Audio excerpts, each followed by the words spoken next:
नमस्कार,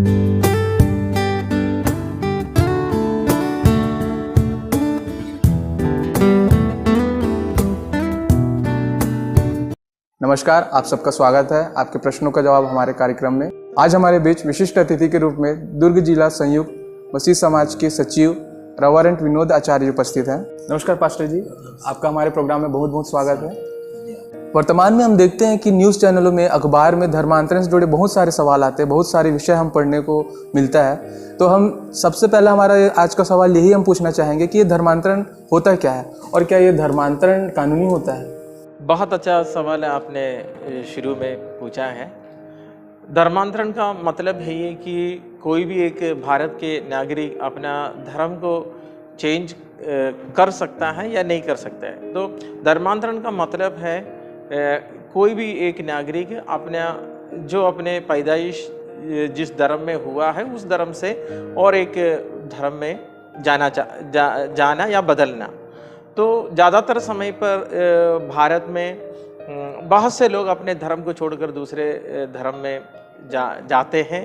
पहले शताब्दियों में लोग जाया करते थे, वर्तमान समय में भी लोग जाते हैं। विशेष रीति से जब इंटर रिलीजियस जो मैरिज होता है, क्रिश्चियन हिंदू के बीच में, मुसलमान हिंदू के बीच में जब शादियाँ होता है तो कोई ना कोई एक व्यक्ति को अपने पुराने धर्म को छोड़कर नए धर्म में शामिल होना रहता है। और ये जो भारत के जो संविधान में जो है ये सुविधा दिया गया है कि लोग अपने धर्म को बदल सकते हैं। और बहुत सारे कारण हैं धर्म बदलने का। पहले ज़माने में जब छुआछूत चलते थे या कोई भी आपके धर्म के अंदर जो बातें आपको पसंद नहीं है और एक धर्म में आपको वहाँ पर आपका इच्छा के अनुसार बातें हैं तो लोग ऐसा जाते थे। वर्तमान समय में सरकार ने इस पर थोड़ा सा रोक लगाया है कि आसानी से कोई भी अपना धर्म को नहीं बदलना है और क्योंकि गैर कानूनी रीति से नहीं होना चाहिए, किसी के प्रलोभन से, दबाव से नहीं होना चाहिए। इस कारण से सरकार ने एंटी कन्वर्शन लॉ बनाया है। इस लॉ को रहते रहते हर एक नागरिक का एक अधिकार भी है। नागरिक को हर एक संविधान के प्रति संविधान से जो अधिकार जो मिलता है यही है कि यदि कोई भी एक व्यक्ति अपना धर्म बदलना चाहता है वो कलेक्टर के सामने उपस्थित होना या कलेक्टर को नोटिफिकेशन जानकारी देना है, रजिस्टर्ड लेटर के द्वारा आपको जानकारी देना है कि मैं मेरा धर्म को बदल रहा हूँ। तो कलेक्टर को सूचना देकर जो धर्म बदलते हैं वो कानूनी है। और जो यदि गैर कानूनी धर्मांतरण तब होता है जब आपको धर्म बदलने के लिए प्रलोभन दिया जा रहा है या आपको डराया जा रहा है।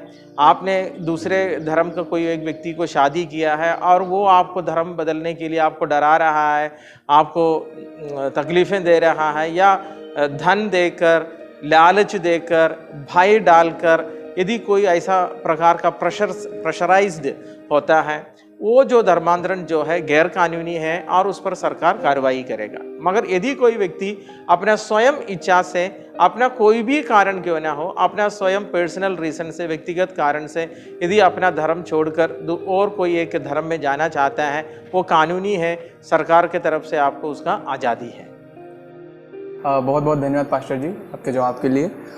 इसी विषय से जुड़े एक अगला सवाल हम आपसे पूछना चाहेंगे कि गैर मसीहियों को चर्च आने के लिए कहाँ से प्रेरणा मिलती है? वर्तमान समय में मसीह समुदाय के ऊपर बहुत सारे आरोप लग रहा है कि प्रेरणा दिया जा रहा है या प्रलोभन दिया जा रहा है कि गैर मसीह लोगों को चर्च में आने के लिए। सच्चाई यही है कि गैर मसीह के लोग हर चर्च में आप देखोगे तो थोड़ा कुछ गैर मसीह लोगों को उपस्थिति आप देख सकते हैं। कोई चर्च में एक या दो दिखेगा, कहीं कहीं ज़्यादा संख्या में भी गैर मसीहों का उपस्थिति आप लोग देख सकते हैं। और इसमें गलत फहमियाँ भी हैं। कुछ लोगों को गलत फहमियाँ हैं कि उनको कोई ना कोई एक चीज़ से लालच दिया गया है, प्रलोभन दिया गया है, तब वो लोग चर्च में आते हैं। और जब पैसा दिया गया होगा या और कुछ प्रलोभन दिया गया। वर्तमान समय में ऐसा है कि कोई भी संस्थाओं में या चर्च हो या संस्थाएं हो, समितियां हो, किसी के पास इतना पैसा नहीं है कि लाख लाख रुपया किसी को दे और लालच। दुनिया में, भारत में कभी भी इतिहास में, कलीसिया के इतिहास में कभी भी ऐसा पैसा बांट कर लोगों को चर्च में प्रवेश नहीं करवाया है। और ये है कि यदि हम किसी को धन देते हैं चर्च में आने के लिए, वो एक बार या 2 बार आ जाएगा। आज मेरे को 2 लाख रुपए दिया है, चलो मैं इस पादरी के साथ चर्च चले जाता हूँ, और वो दूसरे हफ्ता नहीं आए तो पादरी क्या करेगा। और दूसरा मेरा इस विषय में कहना यही है कि यदि मसीह समाज के अंदर से यदि धन गैर मसीह लोगों के पास जाता है, सबसे पहले आंदोलन मसीह समुदाय के अंदर शुरू करेगा। गैर मसीहों को कुछ भी बोलना नहीं पड़ेगा, क्योंकि बहुत से मसीह परिवार हैं जो आर्थिक रीति से बहुत ही कठिन परिस्थिति से गुजर रहा है। बहुत से मसीह लोग बेरोज़गार हैं, उनके घर में खाने पीने के लिए नहीं है, रोज़गार नहीं है। और बहुत से पादरी लोगों की स्थिति भी बहुत कठिन परिस्थिति से वो लोग चल रहा है। बहुत से लोगों के पास अपने लोन पटाने के लिए पैसा नहीं है, गाड़ी का, घर का लोन पटाने के लिए पैसा नहीं है, उनके बच्चों का फीस देने के लिए, स्कूल का फीस देने के लिए धन नहीं है। ऐसा परिस्थिति में मसीह समुदाय के अंदर से यदि धन गैर मसीह लोगों को ऐसा बांटा जाएगा, मसीह लोगों के अंदर से विरोध सबसे पहले खड़ा हो जाएगा। सब पहले मसीह समुदाय हमारे गरीब लोगों को और हमारे पादरी लोगों का ज़रूरत पूरा करे, और उसके बाद गैर मसीह लोगों को सहायता करे। तो ये सब झूठे आरोप है, इसमें कोई सच्चाई नहीं है। यहाँ किसी के पास धन नहीं है कि समुदाय के बाहर किसी को बांटे, उसको लालच दे।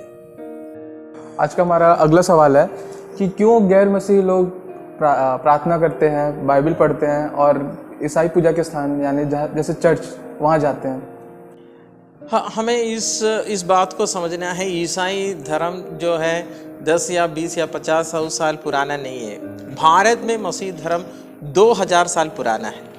2000 साल से भारत में रहने वाले लोग बाइबल पढ़ते हैं, यीशु के कथन सुनते हैं, कोई न कोई माध्यम से सुनते हैं। और जो 18 शताब्दी, 19वां शताब्दी और 20वां शताब्दी में प्रिंटिंग मीडिया और टेलीविज़न मीडिया, रेडियो मीडिया जब से आया है, उसमें से ज़्यादातर लोगों के पास बाइबल पहुंचा है और लोग बाइबल पढ़ते हैं। और इसमें मैं आपको ये बताना चाहता हूँ, हमारे राष्ट्रपिता महात्मा गांधी जो थे, बाइबल का बहुत बड़ा फ़ैन था और वो रोज़ बाइबल पढ़ते थे और यीशु के जो सिद्धांत है, अहिंसा का जो सिद्धांत है, अपने जीवन में लागू किया है।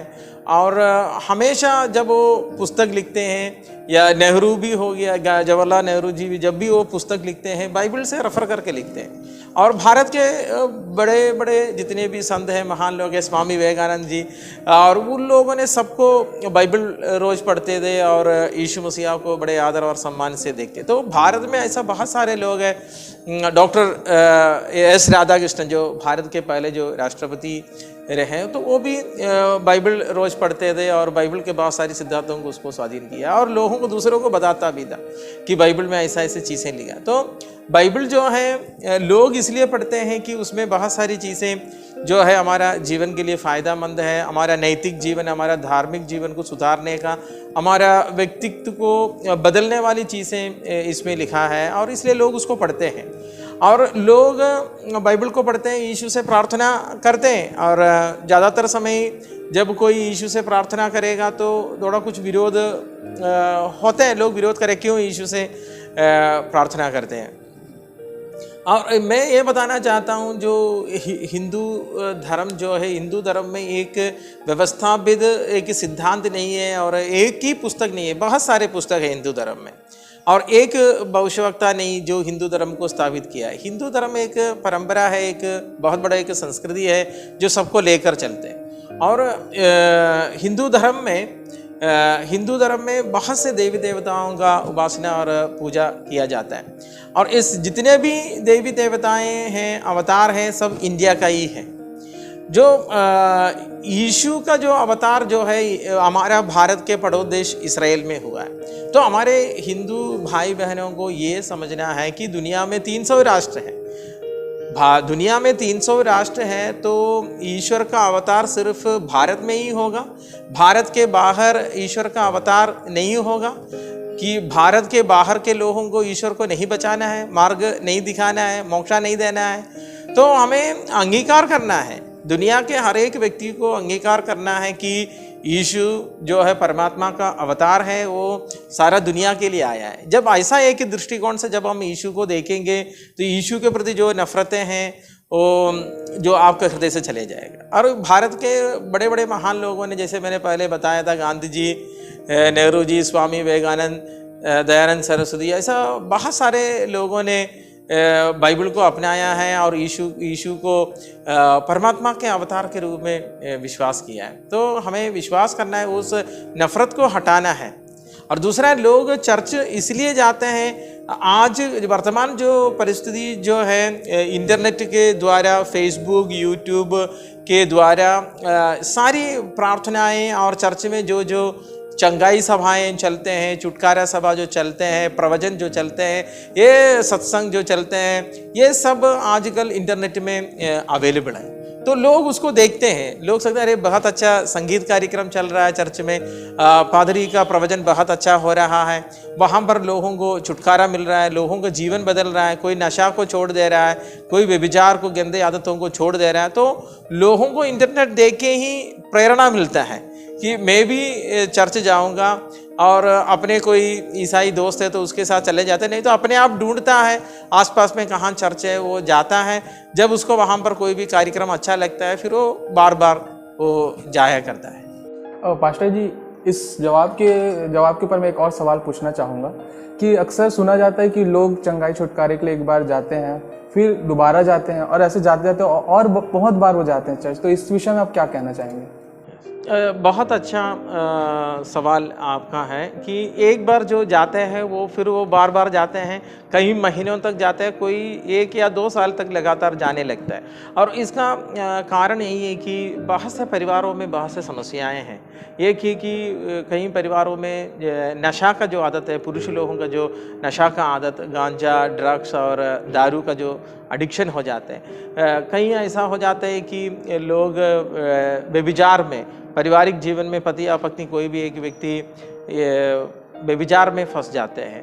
तो कोई ऐसा होता है कि जैसे हिंदू समाज में जैसे लोग उसको बाहरी हवा बोलते हैं, दूसरे भूत प्रेत कोई इंसान के अंदर घुस जाते हैं तो बाहरी हवा जैसे बोलते हैं। तो ये बहुत सारा रीजन है कि लोग सबसे पहले वो लोग यूट्यूब में सुनते हैं या फेसबुक में देखते हैं कि फलाना जगह में चंगाई और छुटकारा होता है। तो एक है ड्रग एडिक्शन, एक विषय हो गया, और दूसरा है लोग व्यभिचार में फंसते हैं, और तीसरा है बीमारियां आते हैं। सबसे पहले लोग क्या करते हैं, जब वो डॉक्टर के पास जाते हैं, कई बार डॉक्टर के पास जाते हैं, उसको चंगाई नहीं मिलते, और फिर वो बैगा के पास जाता है, बाबा के पास जाता है, फिर उसको जब वो कहीं सब जगह जाता है, उसको जब चंगाई नहीं मिलता बीमारी से या दारू से, तो फिर वो चर्च जाने के लिए सोचता है, वो चर्च में जाते हैं। और चर्च में जाते समय उसको आराम मिलता है, एक बार गया तो आराम मिला, दूसरा बार गया तो और उसको आराम मिला, तो उसको फिर और प्रेरणा मिलता है कि मैं कुछ दिन लगातार जाते रहूँगा जब तक मेरा परेशानियाँ दूर नहीं जाता। और इसमें प्रेरणा की बात यही है कि जो बाबा और बैगा लोग क्या है, लोगों से बहुत सारे पैसा को लूटते हैं कि उनको एक बार यदि आप घर में बुलाओगे या उनके पास जाओगे, वो जो भी ताबीज़ देता है कि 3,000, 5,000, 10,000, 30,000 रुपये भी लेते हैं। बड़े बड़े बैगा लोग 2 लाख रुपये लेते हैं। तो एक गरीब साधारण परिवार के लिए ये रकम जो है बड़ा तकलीफ़ हो जाता है। जब वो चर्च में जाते हैं, वो संगीत कार्यक्रम में बैठते हैं, पादरी का प्रवचन सुनते हैं, उसको आराम लगता है और उसको लगता है कि मेरा बीमारी चले गया है, और वहाँ पर उसको कोई फ़ीस, पादरी उससे कोई फ़ीस नहीं लेता, और वो वहाँ पर दान पेटी रखा रहता है। अपना मर्जी से आप 50, 100 रुपये, 10 रुपये जो भी आपका जेब में है, अपना खुशी से आप दान पेटी में कुछ भी डाल सकते हैं। तो लोगों को प्रेरणा लगता है कि बैगा और बाबा के पास मैं क्यों जाऊँ, मेरे परेशानी को हटाने के लिए मैं चर्च में ही जाऊँगा और वहाँ पर मैं अपना मर्जी से दान डालूँगा, और मेरा शरीर में, मेरे परिवार में शांति स्थापित हो रहा है। तो उसको बार बार जाने का उसको प्रेरणा मिलता है। आज का अगला सवाल मैं पूछना चाहूँगा कि अक्सर हमारे हिंदू भाइयों के द्वारा सुनने को आता है कि वो अपने धर्म का प्रचार नहीं करते, वो घर घर जाकर लोगों को नहीं कहते कि आप आओ, लेकिन हम जो मसीह लोग हैं वो घर घर जाकर प्रचार करते हैं अपने धर्म का, यीशु मसीह का। तो इस विषय में मैं आपको पूछना चाहूँगा कि ऐसा क्यों करते हैं? यहाँ पर हमें इस बात को समझना है, धर्म का प्रचार का जो अधिकार वो हर धर्म को संविधान देता है। आर्टिकल 13, 14, 23, 25 में सब हम देखते हैं कि इंडिया का जो कॉन्स्टिट्यूशन में रिलीजियस फ्रीडम दिया गया है। हर एक व्यक्ति अपना धर्म को पालन कर सकता है और धर्म का प्रचार भी कर सकता है, उसको दूसरों को सुना भी सकते हैं। और मगर हमारे मसीह भाई लोग ज़बरदस्ती किसी के घर में नहीं जाते या सड़कों में। सिर्फ केरल में मैंने देखा हूँ, तिराहे में, चौराहे में वो अपने प्रचार करते हैं। केरल के बाहर मैं कहीं नहीं देखा हूँ कि कहीं पर भी सड़क में माइक लेकर प्रचार कर रहा है, या कोई भी पादरी दूसरों के घर में ज़बरदस्ती बाइबल बेचने गया है, या बाइबल का पत्रिका बेचने गया है, या बाइबल को प्रचार प्रसार के लिए किसी के घर में जाता है। ऐसा नहीं होता।